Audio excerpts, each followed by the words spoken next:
The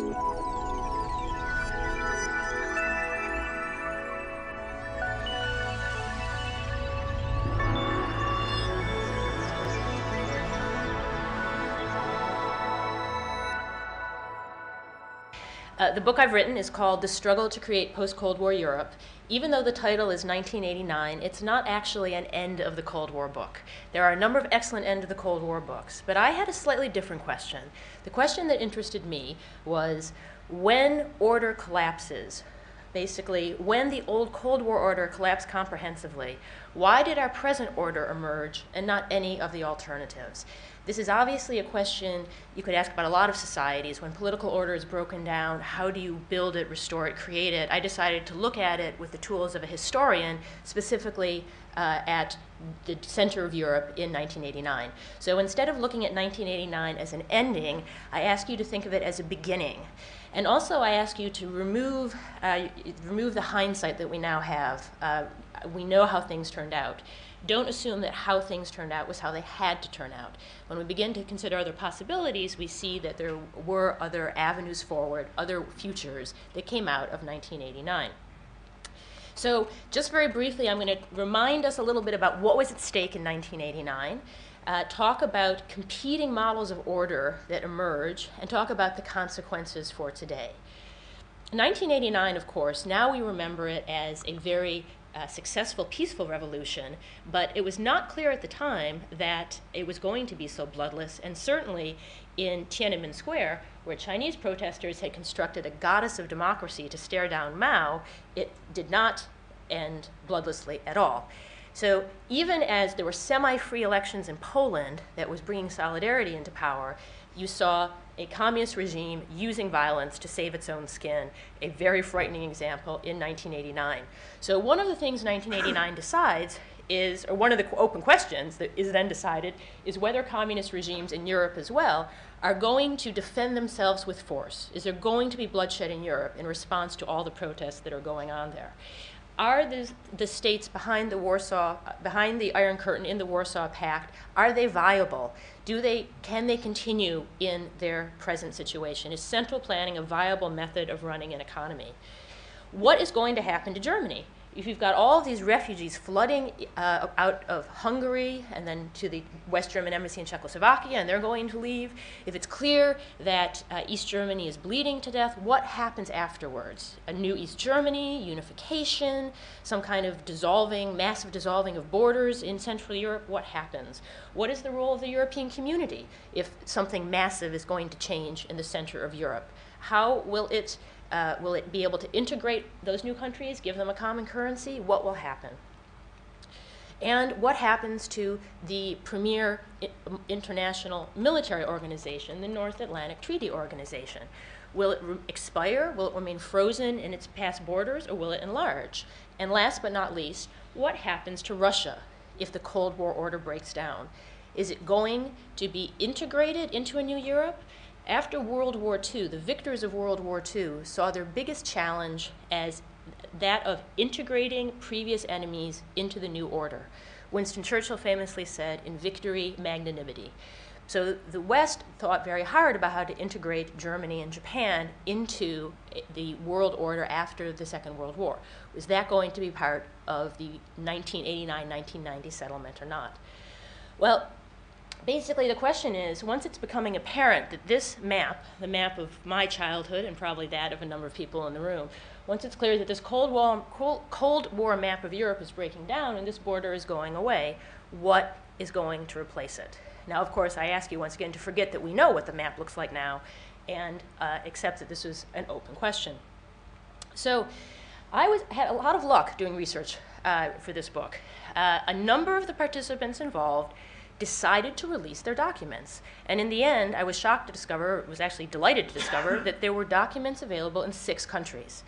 Helmut Kohl, the former West German chancellor, in 1998, as he was losing an election, this election ended his 16 years in office, tried to prove that he was the indispensable statesman by releasing the federal chancellery's records from 1989 and 1990. He thereby ignored the rule that documents are usually closed for 30 years. He ignored the courtesy that usually heads of government well, ask other countries if they mind, because there were letters from James Baker, for example, and from Francois Mitterrand in his files that he released. None of those niceties. So Kohl released a ton of German documents to prove how successful, how indispensable he was. This inspired Mikhail Gorbachev to release a mountain of documents. This then meant I could, after having read those German and Russian documents, when I went to the George H.W. Bush Library, and when I went to James Baker personally, I could say, well, considering I've read all the important German and Russian documents on these topics, could I please see yours to have your side of the story too? And they said yes, instead of no. I then, having done that, then wrote endless letters to the Foreign and Commonwealth Office, who wished they could add my name to their spam filter, but the Information Commissioner assured them they could not do that. And so the Foreign and Commonwealth Office here and the Cabinet Office, I wrote to them and I said, well, I've seen the German, Russian, and American copies of these 96 pieces of correspondence. Could I please have the British documents? And after much grinding of teeth, I eventually got those. And I did something similar in France. So this was a 4-year research project. It was part, a giant puzzle, part a detective story, but I enjoyed doing it very much. I'm very sorry, actually, that it's over. So, and I also, usually when you do history, you have great documents, but unfortunately the people have passed away. But because of this unusual interplay of egos and document releases, I had good primary documentary evidence, but I could also do interviews. So I did 30 interviews, including at the level of the foreign ministers, James Baker, Douglas Hurd, Hans-Dietrich Genscher, Dennis Ross, Brent Scowcroft, Horst Teltschik, Bob Zellick, who's now at the World Bank, and a number of others. So that's the basis for this study. It is very much a historical study. And the evidence that is cited in the book, which I understand is on sale in the lobby, is very much from this documentary evidence. So I'm just going to really just sketch my conclusions because we really want to have more of a discussion. But I'm happy to talk more about any of these in the questions. Just very briefly, when I looked at these documents, I saw again and again in all languages that the actors involved used the language of architecture. Mikhail Gorbachev talked about building a common European home. Helmut Kohl talked about 2 Germanys under a European roof. James Baker talked about a transatlantic security architecture. Loads of people talked about blueprints. And so this language was very much present at the time, and so I decided to learn from it and make it the organizing metaphor for the book, to make sense out of this mountain of material that I had. And so what I did is I decided to think of 1989-1990 as an architectural competition, because architects and politics basically want the same thing, which is to gain the ability to fabricate the future. And so I realized that it's possible to see what happens when the wall comes down as the beginning of a very heated competition. It's disorderly, it's chaotic, but there are a number of players who have visions for the futures, who have blueprints for the future, and they have to compete with each other for legitimacy and for the ability to actually implement those plans. So I realized that this metaphor worked really well, and actually the extended metaphor works well because, of course, anyone who's ever been involved in an architectural competition, I assume there are a number of you in the audience, knows that winning an architectural competition doesn't actually mean that you get to build anything. You get sued by the losers, the city changes its requirements, the site is not appropriate, and this is very much the case as well. Once there's a dominant model, there's all kinds of problems of implementation. So just briefly, the 4 models that I saw of order, there were more, but these were the 4 that were prominent. I should add that I'm just trying to establish topologies here. I'm not assigning probabilistic values. In other words, I'm not trying to say these were all 4 equally likely. What it is useful is to look at what actually happened, which model won, in light of the most prominent alternatives. And these were restorationism, revivalism, heroism, and prefab. And so basically, I'll just summarize these now, and then we'll turn it over to the commentators. Restoration. Restoration in architectural terms, as many of you here know, means building something exactly like what it used to look like before. No innovation. So in Berlin, for example, that would be the Hotel Adlon or the city center of Warsaw. In other words, your goal is to copy the original. And this is what the Soviet Union wanted to do in 1989. The Soviet Union said, right, we're going to restore 1945. We're going to have the peace conference to World War II. We're going to have 4 power-only meetings without the Germans, ignoring the fact that West Germany by now is a major exporting nation, a trusted member of NATO. We're going to basically dominate, the 4 of us are going to dominate what comes, and we will just tell the Germans what we want. This, of course, does not sit well with Helmut Kohl, who basically, in one of the few points of agreement that he has with the East German leader, says, we are not allowed to be treated as a protectorate in 1989 and 1990. So he comes up with the revivalist model. Revivalism, in architectural terms, means taking something older but updating it for modern conditions. And so what Helmut Kohl decides to do is to take the idea of a confederation of different German states. Germany, of course, had attained its status as a nation-state relatively late in 1871 under Bismarck, and so for much of its history had existed as a loose confederation of provinces. And so he had an idea of basically reviving that for just 2 21st century Germanys, East Germany and West Germany. And they would have confederative structures built up slowly, so their living standards would slowly become equal. You would gradually merge a Western market economy with a command economy. He and his aides estimated that at a minimum this would take a decade if they were extremely lucky, and probably a number of decades. And there would be a confederative national roof over all of this. This seems like a viable plan, and so the Soviet Union counters with its own model, which is the heroic model. Now, heroism in architectural terms has a slightly different meaning than it does in popular parlance. It is a term that has fallen into disrepute, not least because of a number of misguided design exercises, often in the service of authoritarian regimes, that were carried out in the 20th century.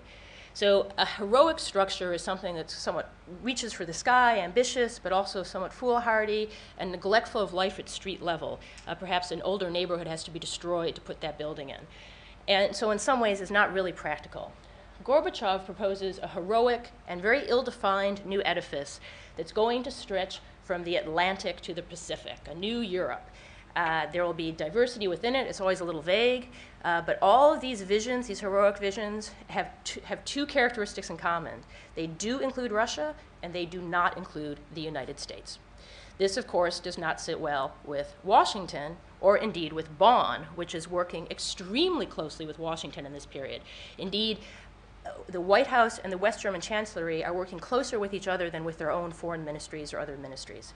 So together, they come up with the winning model, which I am calling prefab. In other words, the prefabricated structures of the West. Now, I hasten to add that by saying prefab, I don't mean to imply in any way that these are cheap or flimsy structures. Quite the contrary. NATO was quite a durable military alliance. What I mean by using this term is to emphasize that these are pre-existing structures created during the Cold War division of Europe, which are then copied in the East and thereby perpetuated into the undivided world. So basically, Bonn and Washington working together, and this is the story I tell in detail in my book, convincingly make the case to the East Germans, to the East Europeans, for taking the West's prefabricated institutions of economic and political order, the Daymark, of course, the Grundgesetz, or basic law of West Germany, which was supposed to self-destruct at the time of German unity. It was only supposed to be temporary, supposed to be replaced by a constitution when unity happened. NATO, they make the case that you should basically take these structures and extend them into the East. Now, prefab basically wins because the Soviet Union is people power has created an opportunity. The Soviet Union is no longer willing to pay the price necessary to restore its authority, which would be bloodshed. And Bush and Kohl understand that prefab is great, works well, because it is quick. You don't need to waste time coming up with some kind of new architecture or new structures. They know, here you see Bush and Gorbachev at the so-called CSIC summit in Malta in 1990. They know that even though Gorbachev is still a world leader, he's Time magazine's man of the decade, not just man of the year, he's en route to a Nobel Peace Prize. They know that, in fact, his time in office is pretty limited. They don't know for certain, but they can see the Soviet Union crumbling, the rise of Boris Yeltsin, separatist movements. The end of the Soviet Union is in sight. So they basically, through very skillful negotiation with Gorbachev, particularly in Moscow and Ottawa in February 1990, and because of the appeal of the Daymark to voters in the first free East German elections of March 18th, 1990.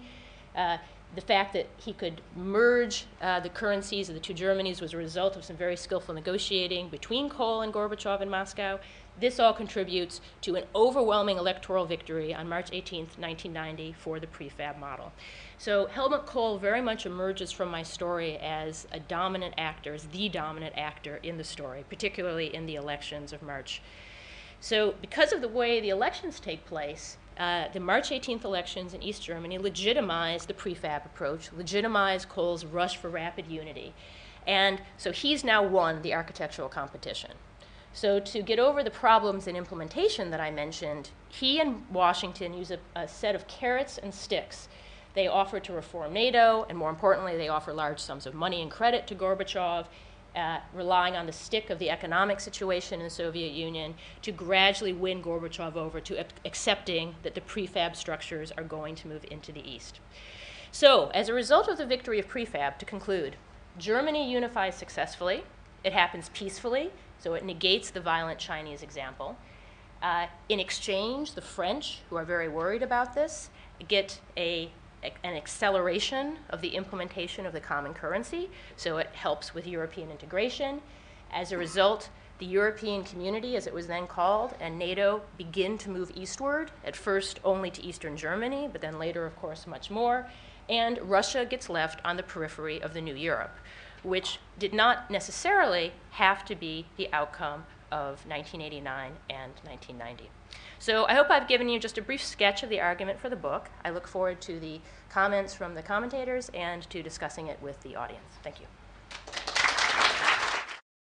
It's a great pleasure and privilege to be here today, and for the purpose of brevity, let me just come straight into medias res.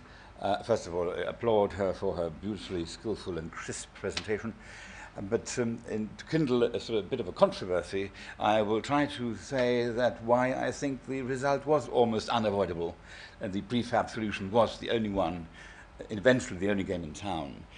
What you forget when you listen to Mary is that these wonderful artifacts and constructions that she referred to and talked about, which were very much alive at the time, happened and evolved and developed and accelerated within a very short brief of time. We're talking about weeks, months. Everyone was shooting at moving platforms, at moving targets from moving platforms. The uncertainty of the day was colossal. And when you say originally that Gorbachev had hoped that the revival or restoration would work, Gorbachev himself was the first one to recognize very early on that it wasn't going to do that. He signaled to the East German authorities in October 1989, when he was there to celebrate the 40th anniversary of the founding of the GDR, that he coined that famous phrase in German, it is, wer zu spät kommt, dem bestraft das Leben. Whoever comes late in life or in history will be punished by life itself. In other words, they were a Johnny-come-lately. The house was crumbling upon them already everywhere. They were in the most stable, perilous, and parlous stage of their evolution, and so he signaled to them he will not support the use of force in East Germany, as was done in China a couple of weeks before. Then also, as you compare the two camps, as it were, the Russian camp or version of history and the Western version, you see at once that the Western camp was in a much stronger position because it presided over institutions which at that time were more or less intact, were stable, had supported a stable rejuvenation of Germany, a stable re-emergence of democracy in my country, and NATO was far from being the worm-ridden construct that the Warsaw Pact had become. We all knew that the Warsaw Pact was a system imposed upon people to rob them of their freedom, but if you'd given them half a chance to speak their mind, even before '89, as the various revolutions in Eastern Europe showed, they would have thrown off the shackles at the first instance. That's why I think eventually, within weeks, it became quite clear that this is an absolutely unavoidable and necessary outcome. Gorbachev actually withdrew his troops from Germany for the pittance of 11 billion Deutschmarks, which at the time was a bargain. Germany couldn't have hoped for better, and Kohl was very happy that he could have the withdrawal of Soviet troops at such a cheap price. And the slow emergence and realization on the part of Russia that they have their own house to put in order. Gorbachev's hope that he could perhaps restore communism, just repair it and go on, and soon realizing it wasn't to be, showed dramatically in what a weak position as a sort of player in this game he was. Also, I would like to, just, and that's my final point, to train your mind, as it were, when Mary paints such a sort of positive outcome of it all, and how beautifully it's fallen into place. That when you look at Germany, the job has not been done yet. We are still struggling with the consequences of unification. I called it actually in 1990, in the week when we did actually unite on the 3rd of October in my paper, collision under one roof. To me, unification was a collision under one roof. You can't easily merge two halves of a family who have had different curricula vitae behind them overnight and to make them into one whole. We had two different life experiences altogether for previous years. And that joke, which was making the circulation, making the running in 1990, is still very apt today. It's a very short one, and that's why I can't remember it. I can only remember short jokes. And it's as simple as this. East German meets some West German and says, "Hey, we are one people," whereupon the West German says, "So are we." And this bridge still needs to be built, and we need a whole new generation to really accomplish the unity. The minds, the heads work on different levels of perception. West Germans didn't participate in the 40 years of Stasi rule, and the East Germans didn't participate in our attempt to come to terms with the Nazi past. So we have different life stories here, and the onus goes on, the challenge goes on to accomplish unity, which will take a few more years yet. Thank you. On this, I'm going to be contradicted from the floor. I speak with a slightly different aspect here. I'm probably the only person who ever called East Germany home. I went there in 1981 as a correspondent for Reuters. It was, in fact, the first place where my wife and I made home together. I have a driving license today because I passed the East German driving test. I got through that largely by giving a bottle of brandy to the examiner to get over the written part of the test. For me, East Germany was a real home. It was a place where I made real friends.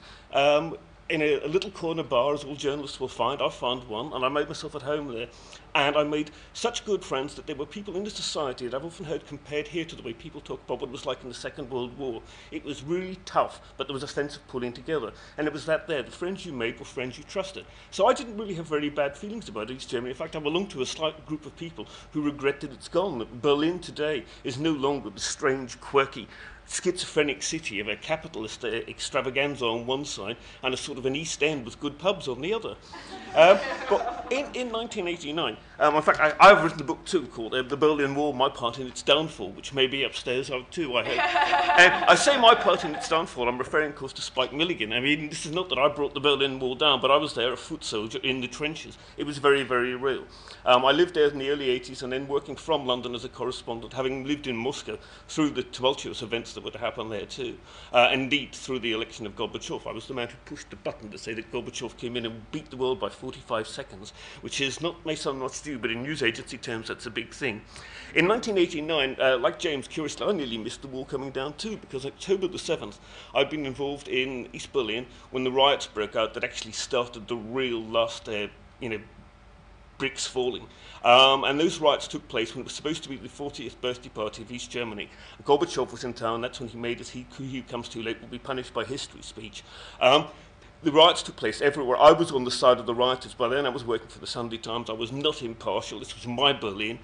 We were all scooped up by police vans. And at that stage I was busy shouting obscenities at them in Berlin dialect German, so they arrested me with everybody else.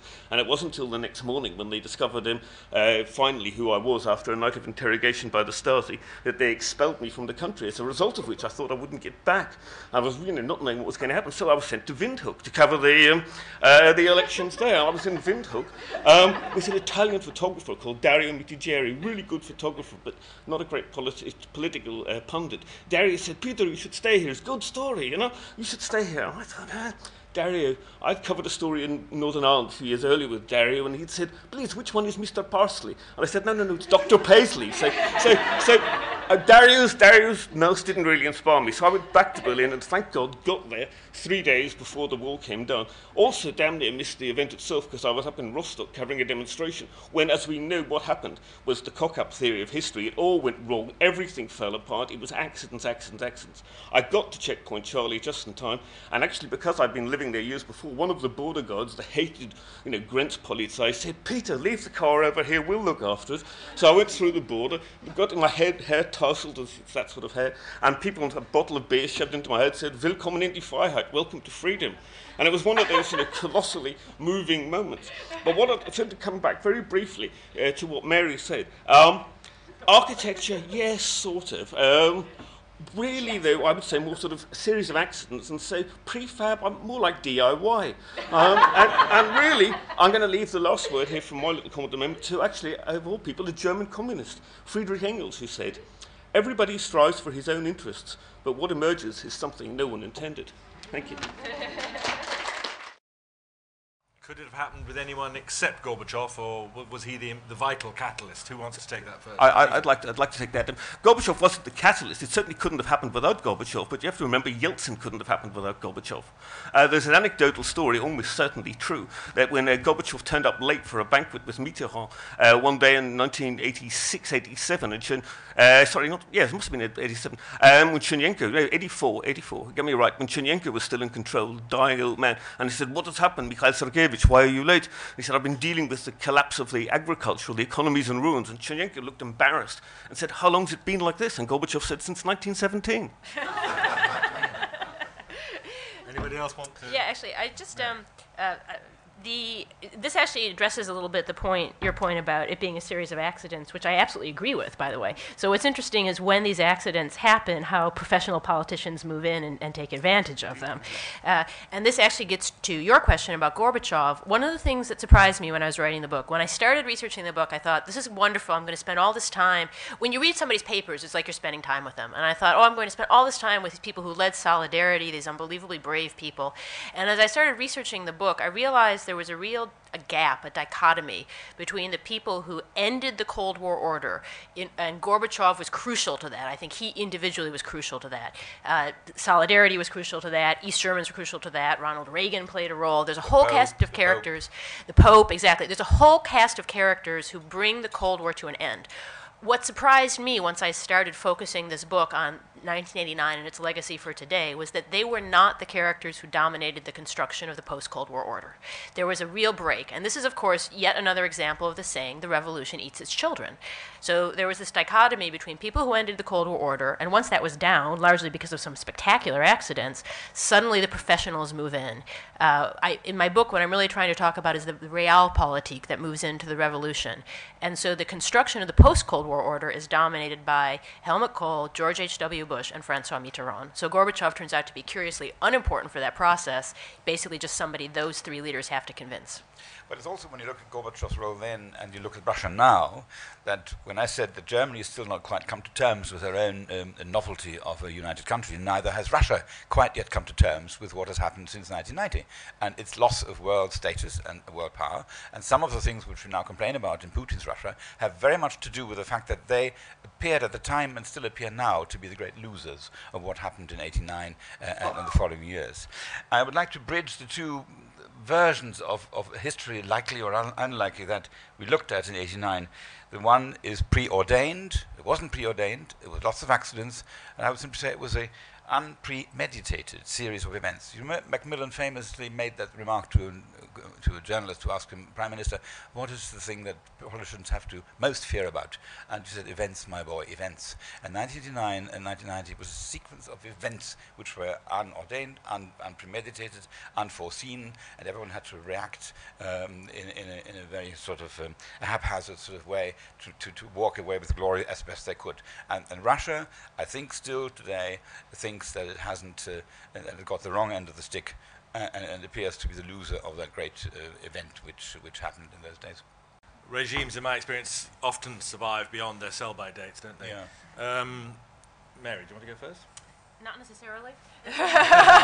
I'm happy to come in on that. I mean, I think if anyone of a Hungarian background would know, I mean, it survived simply because of brutal oppressive force. And Hungary did what they could in 56 to shake it off. It had been tried on a smaller scale in East Germany in 53. The Czechs had to go in 68. And it really was waited until, I mean, the Poles had to go in 1981. I mean, it was really took that long for it to happen. And it was the follow through of all those events. And I'll answer the second part too, actually, if I may, because it was one of those curious things that when we were in Berlin, my wife had next to no German other than the school German, and so she went to a language class for diplomats, and suddenly realized she was learning completely different German to what anybody in West Berlin spoke, because instead of the typical family, she had a typical communist family. And here is Herr Schmidt. Every morning he stands at his machine at 6 a.m. in People's Own Enterprise Red Star and waits for the directives on the 5-year plan. And what sometimes even West Germans or the reunited Germans forget, that was the communism and that was the German that was exported to Africa. So if you meet a Tanzanian these days who speaks German, he learnt about People's Own Enterprise, Red Stern, and Herr Schmidt. I was in Washington, in the White House, covering American politics in the years of Jimmy Carter and the first Ronald Reagan term, and that was the heyday of the Cold War. And it was felt in the Reagan administration that autocratic regimes, such as in Latin America, have a way of short lifespan and will fall on their own sword eventually. But the communist, as it were, regimes had a life beyond all expectations, a lifespan. Why did it then collapse? Well, it collapsed because the ruling power could not see a way out of its own demise. And I draw your attention to George Kennan's famous Mr. X telegram in 1947, where he predicted the eventual downfall of the Soviet Union, to which America would have had nothing more to contribute than to stick to its own rule of law, its human rights, and its free enterprise. And Russia, refusing those ideals, would by itself eventually find that she is unmanageable. When the ruling force that is responsible for all that repression in Eastern Europe finally comes to realization that they have lost out and that they will simply evaporate eventually, as Gorbachev came to realize, that's the moment when they finally fall. Not until the arbiter, as it were, of that autocracy, Moscow, understands that the game is over. And that's why it took so long eventually. Can I just add one little point to that too? It wasn't a communist empire, it was the Soviet empire. It was a Russian empire, and Gorbachev therefore played such a role. And I was at a press conference with Gorbachev in the early 90s, and someone asked him, who is your idol, who is your figure from history who you found most inspiring? And of all the people, we were waiting for some figure from Russian history, he turned around and said, Juan Carlos. He said, because he too inherited supreme power and chose to give it away. I don't, by the way, your question is an extremely important one. It's hard to give it because it's such an important one, it's hard to give it a thoughtful answer in sort of 90 seconds. But obviously the role of Hungary is crucial in the end of the Cold War, the reform communists who lead it. And what we see in 1989, I mean, we're focusing very much here on East Germany in November 1989 because that's the anniversary. But there were, of course, long-term forces coming together that led to those events. I don't want to say, and I'm sure my colleagues wouldn't want to say that it just happened on November 9th. And so certainly you have long-term economic contests between the East and the West and so forth. So the factors that you mentioned are extremely important. It's just hard to kind of summarize them in a short talk format. I remember Cameron giving a speech yesterday about the EU and the future relations between the Conservative Party and the European Union, and he used 3 adjectives. He will negotiate with his European partners firmly, patiently, and respectfully. And that's pretty much what we will have to do with Russia. We be firm in our relations, patient, and respectful. Respectful because she is a big player, there's no denying it. And patiently, because we can't usher them into a direction that they don't want to go, but firmly by stating our own principles and not yielding them or sacrificing them for the purpose of keeping the Russians happy.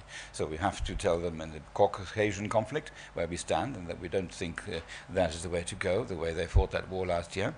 We have to tell them that they cannot use energy supply as a means to influence their foreign policy and make us do their bidding, and we have to engage them in mutually fruitful discussions, which was the Kissinger terms in the 1970s. Engage the Soviet Union in mutually profitable business, so that they can see the way forward.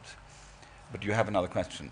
Well, let's hear another question. Yeah. Can I be a little bit more negative or critical than that? I mean, I was living in Moscow in the early 80s when they were fighting in Afghanistan, and it was towards the end of that period I began to realise, as they began to realise, seeing what was then just as Glasnost was beginning to come through, seeing pictures of Russian kids fighting the Taliban effectively as only under another name, and thinking, you know, we're maybe on the wrong side here. And we have to say, if the Russians had still been in Kabul, wouldn't we be grateful? If we had a maybe repressive but a communist society in Kabul today, which tolerated women, which gave equal rights, it would be a lot better place, and we wouldn't need NATO there. I'm not advocating that's what we should do now, but it's maybe we, have acted too much in the case of seeing Russia as the bad guys, and we continue to do that since the wall came down. The whole litany of history since the past 20 years has been one of missed opportunities for Britain in Europe, and certainly missed opportunities for dealing with Russia. Russia could have been invited to join NATO. There was no, and we deliberately decided not to. And the reason we decided not to was that America, with Britain as the puppy dog in its pocket, as usual said, what we need is an enemy. And politicians need enemies, and it's like George Orwell, 1984. If they don't find enemies, you can bet they'll go out and make some. Yeah, I would like to agree wholeheartedly with what Peter just said. That goes back to something said at the outset that I was somehow talking about prefab as a positive outcome. Actually, one of the big questions in the book is who lost Russia, right? There was a great moment, a great opportunity, as Peter rightly says, for cooperation. Russia did not have to end up on the periphery of the new Europe. There are a number of other ideas for including Russia, one of which would have been extending NATO to Russia. If you're going to turn Russia into a political development agency de facto, then why not extend it to Russia? And for me, one of the more interesting interviews that I did was here in London with Lord Hurd, the former British foreign minister. And he said, at the time, we played it safe, and that was my preference too. He said, but at the time, America had a huge opportunity, which Obama does not have and will not have, because America was absolutely at the pinnacle of its authority and legitimacy then. And if George H.W. Bush and James Baker had sat down and said, the whole game is coming into our hands. Let's remake everything. Let's have new international structures. Let's remake the UN. Let's, include former enemies.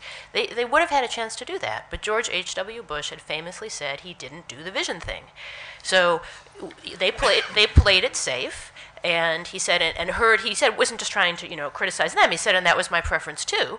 And it made sense and it worked. And, people didn't die in large numbers, but we may have missed a big opportunity, particularly with Russia. Can I slightly digress with respect, Mary, if I may? Your explanation appears to me to be too much colored by what we know now, 20 years later. But if you look at the time, the huge challenge that Germany presented, first of all, to Europeans, there was this fear about the Fourth Reich emerging. And America had her hands full to make sure that Germany was safely anchored in this new emerging Europe. And remember Bush, when he was advised after the first Gulf War, to go all the way to Baghdad.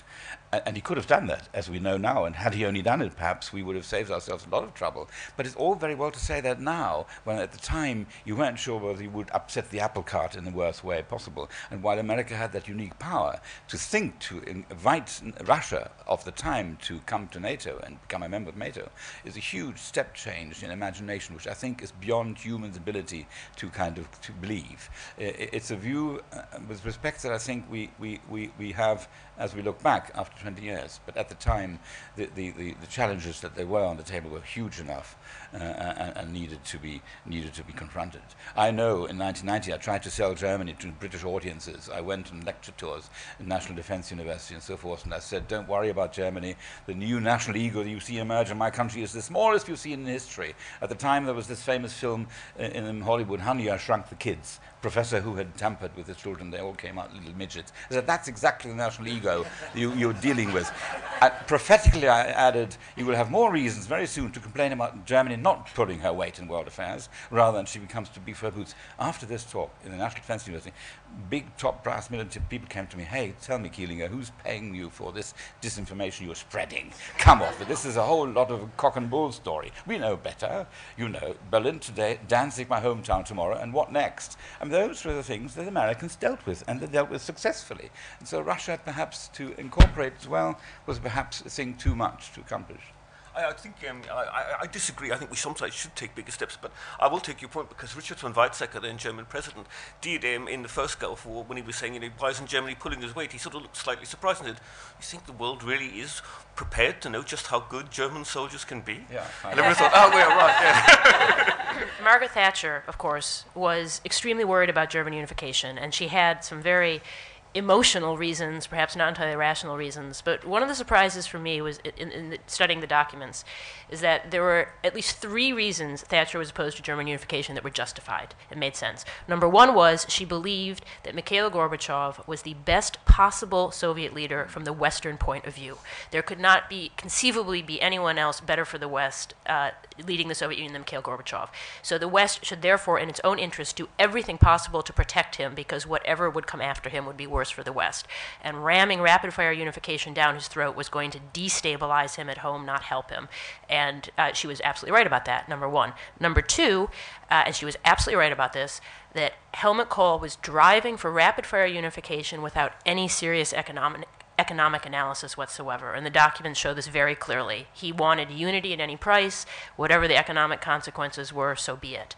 And so when she started to worry about what the fact that West Germans were going to have to borrow massively, what effect that would have, because of course massive West German borrowing drives up West German interest rates. This is in the era of the currency snake, leads directly to the 1992 debacle where the pound is forced out of the currency snake. So she was right about that, number 2. And number 3, and finally, and this is recent research that I've just done, I didn't get into the book, but it'll be in a later edition, she says to Genscher already in February 1990, you know, if we allow the Germans to start changing borders in Europe, we're going to have a problem in Yugoslavia. And so she had 3 very justified concerns about German unification. I've been surprised, actually, those have not come out in the press coverage recently of Thatcher. It's been more just so she was a hysterical, woman. But she actually had 3 very well-founded reasons. For all those reasons, Britain opposed it and therefore was on the outside of it. Mitterrand had played a much more cunning game. He was, of course, shocked by it as well, but he actually decided to get on board and see what percentage there was for France. And he basically, gets the euro out of it. Funny how different the same question looks if you look at it from another point of view, and in my case from the German point of view. While she's absolutely right to be worried about the German economic consequences of doing unification so quickly, there was no alternative for Helmut Kohl to go all out for that very unification, including the rather idiotic, at the time, exchange of the Deutschmark for the East German mark, which was totally useless on a one-on-one basis. The argument behind it was quite simple. If we don't bring the Deutschmark to the East Germans will all come and settle in West Germany. There was a huge influx, a huge increase in people fleeing East Germany right after the war fell, and we were about to drown, and Kohl had to do the economically unwise and give them these wonderful conditions for the economic unification. And we also, by the way, her first fear was also shared by German politicians. We also thought at the time, yes, we mustn't lose sight of Russia. Gorbachev is our best partner we've had in a long time, and we have to make sure that German unification is actually brought about with the least amount of instability for Russia. But we didn't think that that was enough reason to stop the train from leaving the station. We couldn't stop it, simply put. The people on the streets demanded their rights. The wall fell, and after that there was no stopping it. As the question was asked, I think in a British context, as the only Briton apart from James here on the stage, I think I should just say this, that until Britain stops living in its imperial past and starts remembering where it is in the world and starts thinking that a medium-sized European country can start playing the role of a global player, when actually it doesn't, it's not even the school bully, it just hangs around behind him. We've got, until we start to realise where we are in the world, where we are now in the 21st century, then actually Britain's role is irrelevant, and I don't see it changing. I'd love to comment on what Peter's just said. I work for the BBC and my lips are sealed. But I've got to wrap it up. As an empire in its own right, right? Absolutely. Well, also, as you know, the model from 1984. I need to close the session, but I want to thank you all very much for coming. I think it's been a fantastic, for me, really stimulating hour. I hope you thought so too. Fantastic afternoon. Thank you very much. Mary Elise Sarotte, Thomas Kielinger, Peter Miller. Thank you.